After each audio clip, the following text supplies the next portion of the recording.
LadyLike will definitely get people talking because LadyLike takes up a lot of topics and a lot of issues that you would hear, you know, when girls are sitting around talking together or sitting around a table together, but you would hear a lot of different perspectives in those conversations, and LadyLike is what's going to say, you know, here is our perspective, and we know it's not shared by everyone, but we do want people to think about it because it's one that's not always voiced in those casual conversations, and it's one that we do think, as the subtitle says, living biblically. We think that's important. We think that the way we live as women, as ladies, should be grounded and based on God's word and God's will for us.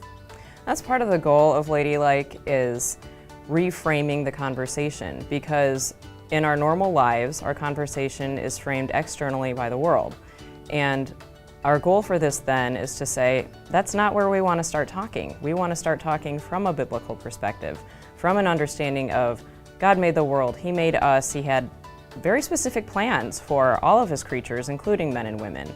And so this book then enables that conversation.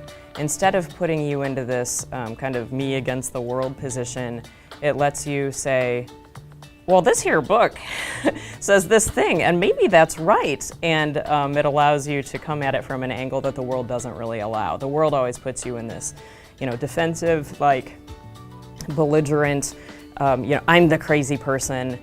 And I think it would be helpful if we didn't always have to feel like the crazy person, you know, if you do have a different perspective on what your place is and what all people's places are.